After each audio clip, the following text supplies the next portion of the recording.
আপনি কি জানতেন যে যদি আপনি ফেসবুকে কিছু পোস্ট করেন এবং আপনার ওই পোস্টের ভিতরে একটা ইউআরএল বা একটা লিঙ্ক থাকে, তাহলে আপনি 97% লেস লাইকলি কারো নিউজ ফিডে দেখার জন্য। মানে হইল গিয়ে, যদি 100 জন তাদের নিউজ ফিড ওপেন করে এবং আপনার পোস্টের ভিতরে যদি লিঙ্ক থাকে, তাহলে তার মধ্যে 97 জন কোনোদিন আপনার ওই পোস্ট খুঁজে পাবে না। ফেসবুক প্রত্যেক কোয়ার্টারে একটা রিপোর্ট পাবলিশ করে, যে রিপোর্টটাকে ওরা বলে ওয়াইডলি ভিউড কন্টেন্ট রিপোর্ট, এবং নামের মধ্যে যা বোঝা যাচ্ছে ব্যাপারটা এক্স্যাক্টলি তাই। ওয়াইডলি ভিউড কন্টেন্ট রিপোর্টের মূল উদ্দেশ্য হইল ওই কোয়ার্টারের ভিতরে ফেসবুকের ভিতরে ওয়াইডলি ভিউড, সবচেয়ে বেশি ভিউ হয়েছে যেসব কন্টেন্ট, সেই সব কন্টেন্ট নিয়ে একটা রিপোর্ট। এবং as a business owner or as a marketer, digital marketing আগ্রহী মানুষজন অথবা যাদের বিজনেস আছে, তাদের সবার এই রিপোর্টটা পড়া উচিত। আপনার পড়তে হবে না, কারণ আমি পড়ছি এবং টেকঅ্যাওয়েগুলো আমি আপনাকে জানাচ্ছি। চলুন শুরু করা যাক। 1 নম্বর টেকঅ্যাওয়ে, আপনি যদি এই টেবিলটা দেখেন, আপনি দেখবেন খুব ইন্টারেস্টিং একটা জিনিস ফেসবুক শেয়ার করছে, যে যখন কেউ কোনো পোস্ট শেয়ার করে, সেই পোস্টের ভিতরে যদি লিঙ্ক থাকে, তাইলে মাত্র 0.5% চান্স আছে যে ওই পোস্টটা অন্য মানুষের নিউজ ফিডে ভিজিবল হবে। সো যদি 100 জন পোটেনশিয়াল রিডার হয়, তার মধ্যে 0.5 জন, মানে 200 জন পোটেনশিয়াল রিডার হলে একজন পাবে সেই লিঙ্কটা তার নিউজ ফিডের ভিতরে। বাট সেম জিনিস যদি আপনি আবার করেন এবং এবার যদি লিঙ্ক না থাকে ওই পোস্টের ভিতরে, তাহলে 23% চান্স কেউ একজন তার নিউজ ফিডে ওই পোস্টটা খুঁজে পাবে। সো অ্যাজ আ ব্র্যান্ড আপনি চিন্তা করবেন, কিভাবে আমি আমার সেম মেসেজটা পৌঁছাইতে পারি লিঙ্ক শেয়ার না করে পোস্টের ভিতরে। ধরেন আপনি শাড়ি বেচেন বা ধরেন আপনি কফি বেচেন, আপনি যদি আপনার পোস্টের ভিতরে বলে দেন যে শাড়ি কেনার জন্য এই লিঙ্কে যান, লিঙ্কটা দিয়ে দিলেন, বা কফি কেনার জন্য এই লিঙ্কে যান, লিঙ্কটা দিয়ে দিলেন, আপনি কিন্তু পোস্টটা পোস্ট করার সাথে সাথেই হেরে গেলেন, কারণ 100 জনের মধ্যে 99.5 জন আপনার ওই পোস্টটা কখনো দেখবেই না অর্গ্যানিক্যালি।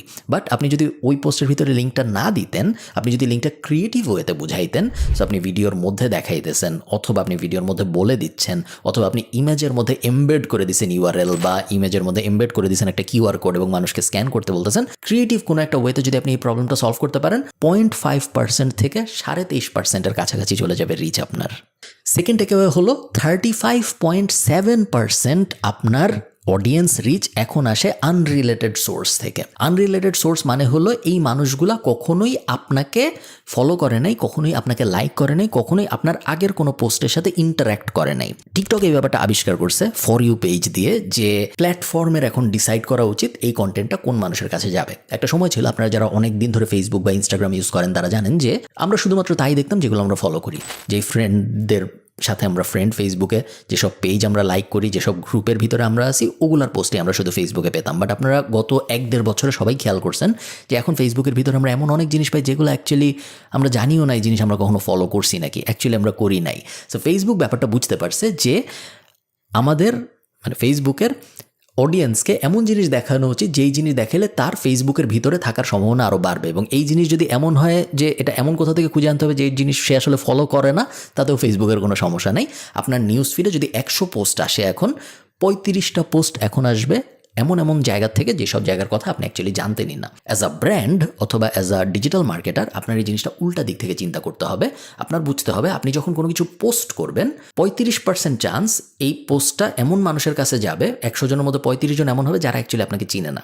সো আপনার পোস্ট যদি সবসময় ডিপে যায়, আপনি যদি কখনো শাড়ির ডিটেইল নিয়ে কথা বলেন যে ডেলিভারি এভাবে দেই, বা শাড়ির ভিতরে এই এই ধরনের ম্যাটেরিয়াল আছে, এবং কখনো যদি আপনি বড় কথা না বলেন ম্যাক্রোভিউয়ে যে এটা আমার শাড়ির কোম্পানি, তাহলে কিন্তু ওই 35 জন বুঝবে না। কারণ আমরা জানি যে একটা মানুষকে, একটা সাধারণ মানুষকে একটা কাস্টমারে কনভার্ট করার জন্য আমাদের একটা ফানেলিং প্রসেসের মধ্যে দিয়ে যাইতে হয়। প্রথমে অ্যাওয়ারনেস হয়, তারপরে এই হয় সেই হয়, লাস্টে যায় অ্যাকশন হয়। সো আপনি যদি অ্যাওয়ারনেস স্টেজের কন্টেন্ট না বানান, সবসময় মিড লেভেল অথবা লোয়ার লেভেলের কন্টেন্ট বানান, তাহলে কিন্তু ওই অ্যাওয়ারনেসের মানুষগুলোকে আপনি পুরো এলিয়েনেট করে ফেলবেন, তারা কখনো আপনার ব্র্যান্ডের সংস্পর্শে এসে আর মজা পাবে না। সো কন্টেন্ট যখন আমরা বানাবো, আমাদের মাথায় রাখতে হবে আমরা 2 ধরনের কন্টেন্টই বানাবো। অ্যাওয়ারনেস ড্রিভেন কন্টেন্টও বানাবো, top of the funnel content যেটা আমরা বলি, একই সাথে আমরা মিডল অফ দ্য ফানেল কন্টেন্টও বানাবো, bottom of the funnel content তো অবভিয়াসলি আপনি বানাবেনই, যেগুলো কল টু অ্যাকশন থাকে।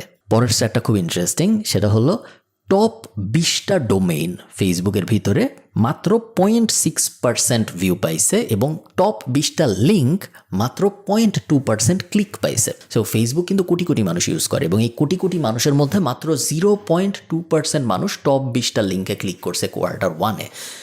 এটার তর্জমা আমি যেভাবে করি সেটা হলো, ভাইরালিটির পিছনে ছোটা as a brand is not a good idea. Virality খুব ভালো জিনিস, আমি যদি আমার কোনো পোস্ট বা আমার কোনো রিল সঠিকভাবে ভাইরাল করতে পারি খুবই ভালো, বাট আমি ইঞ্জিনিয়ার করার চেষ্টা করব না যেন আমার পোস্ট বা আমার ভিডিও ভাইরাল হয়। কারণ দেখা যাচ্ছে যে এটা মাত্র মানে 0.2% মানুষ সফল হয় এই জিনিস করতে যেয়ে। সো যেই জিনিসের সফল হওয়ার চান্সই এত কম, ওই জিনিসের উপরে আমি এত ব্র্যান্ড ফোকাস বা এত টাইম ফোকাস বা এত মানি ফোকাস দিব না কখনোই। আপনারা যারা জানতে আগ্রহী, সবচেয়ে বেশি যেই ইউআরএল এ ফেসবুকে ক্লিক করা হয়েছে সেটা হলো youtube.com, এবং সেকেন্ড সবচেয়ে পপুলার যেটা সেটা হলো GoFundMe, এবং তারপরে পুরা লিস্টে যা যা আছে অলমোস্ট সবই নিউজ এবং গসিপ টাইপ নিউজের সোর্স।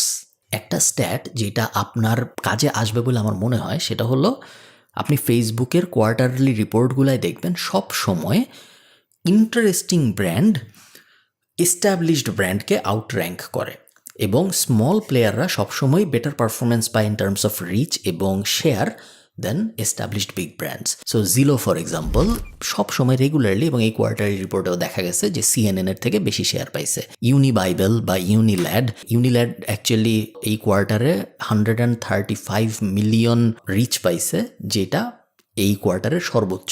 সো আপনি চিন্তা করেন পৃথিবীতে কত বড় বড় ব্র্যান্ড আছে যাদের আরও অনেক বেশি টাকা আছে এবং যারা কোটি কোটি টাকা খরচ করে ফেসবুকে, যেমন কোকা-কোলা, তারপরে ইউনিলিভার ইত্যাদি ইত্যাদি, crore crore brand, Apple. But সব ব্র্যান্ড যে রিচ পাইছে তার থেকে বেশি রিচ পাইছে ইউনিল্যাডের মতো একটা মিম ড্রিভেন পেজ। সো এর থেকে আমি যে জিনিসটা ডিরাইভ করি সেটা হলো, আপনার কন্টেন্টের এন্টারটেইনমেন্ট পার্ট যত বড় হয়, যত ভালো হয়, তত আপনার কন্টেন্ট রিচ ফেসবুকে বেশি হয়। অ্যাজ আ ব্র্যান্ড আপনি যখন কন্টেন্ট স্ট্র্যাটেজি ভাবতেছেন, সবসময় মাথায় রাখবেন যে সোশ্যাল মিডিয়ায় মানুষ প্রাইমারিলি যাই এন্টারটেইনমেন্টের জন্য। সোশ্যাল মিডিয়ায় কেউ যাওয়ার সময় ভাবে না যে আজকে আমি কিনবো কিছু একটা, বা সোশ্যাল মিডিয়ায় কেউ যাওয়ার সময় ভাবে না আজকে আমি শিখবো কিছু একটা।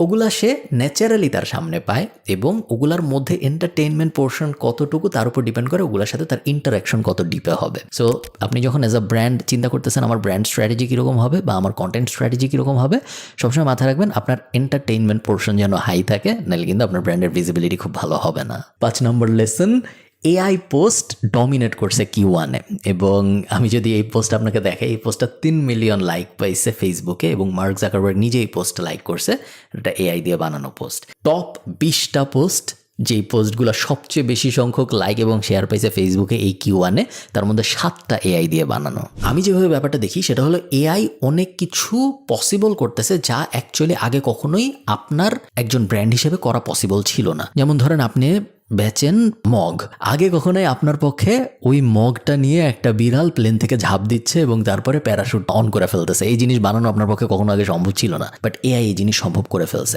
সো আপনার এখন চিন্তা করতে হবে, আমার প্রোডাক্ট সেমই আছে, প্রোডাক্ট তো আমি আর চেঞ্জ করি নাই, বাট AI আসার কারণে আমি কি কি ক্রিয়েটিভ ইমপ্রুভমেন্ট, সো ক্রিয়েটিভ বলতে আমি বোঝাচ্ছি অ্যাসেট, সো ইমেজ, ভিডিও ইত্যাদি ইত্যাদি, ওই ক্রিয়েটিভগুলাই আমি কি কি ইন্টারেস্টিং ইমপ্রুভমেন্ট বা ইনোভেশন আনতে পারি যেগুলো AI আমাকে এনেবল করতেছে করতে, যে আগে কখনোই আমার পক্ষে সম্ভব ছিল না। একটা হেলিকপ্টার ভাড়া করবো, একটা বিড়ালরে ট্রেন করবো, তারপর ওর মগে কফি খাওয়া শিখাবো, তারপর ওরা বলবো আপনি হেলিকপ্টার থেকে কফির মগ দিয়ে লাভ দে, সম্ভব ছিল না, বাট এখন সম্ভব AI এর কারণে। সো ওই এনেবলিং টুল হিসেবে আপনি যেন AIটাকে ইউজ করতে পারেন, যাতে করে আপনার কন্টেন্টের স্ট্রাকচার আরও ইন্টারেস্টিং হয়। যদি আপনার কন্টেন্টের স্ট্রাকচার ইন্টারেস্টিং হয় তাহলে ন্যাচারালি সেটা রিচ বেশি হবে, ন্যাচারালি যদি রিচ বেশি হয় তাহলে যেটা হবে সেটা হলো আপনার আইবলস ইভেনচুয়ালি কাস্টমারে কনভার্ট হবে।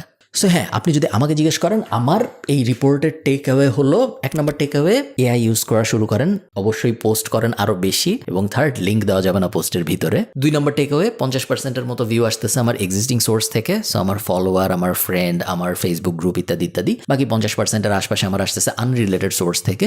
সো আমার কন্টেন্ট বানানোর সময় যেন এই জিনিসটা মাথায় থাকে, সবসময় আমার এক্সিস্টিং মানুষ বা পোটেনশিয়ালি কনভার্ট হবে এরকম মানুষের জন্যই যেন আমি না বানাই, আমি যেন কন্টেন্ট এমন মানুষের জন্য বানাই যারা আমাকে চিনে না, যেন তাদেরকে আমি আস্তে আস্তে আমার ফানেলে, আমার ইকোসিস্টেমের ভিতরে আনতে পারি। এবং থার্ড, খুব important, have fun, be entertaining with your content. যদি আপনি এন্টারটেইনিং না হন তাহলে অর্গ্যানিক পোস্ট করা বাদ দিয়ে 100% পেইডের দিকে চলে যাওয়া ভালো, কারণ অর্গ্যানিক পোস্টের গ্রোথ ফ্রিকোয়েন্সি বাড়েই শুধুমাত্র এন্টারটেইনমেন্টের কারণে। এখন তার মানে এই না যে এন্টারটেইনমেন্ট মানে নাচ গান, এডুকেশনাল জিনিসপত্র এন্টারটেইনমেন্টের ভিতরে পড়তে পারে, এডুকেশনাল জিনিসপত্র খুবই এন্টারটেইনিং হইতে পারে যদি আপনি যত্ন করে বানাইতে পারেন, বুঝে শুনে বানাইতে পারেন। বাট হ্যাঁ, এন্টারটেইনমেন্ট ব্যাপারটাকে একটু সিরিয়াসলি কনসিডার করতে হবে আপনাদের। সো ভালো থাকেন সবাই, সবার সাথে আমার কথা হবে পরের কোনো একটা ভিডিওতে। টাটা।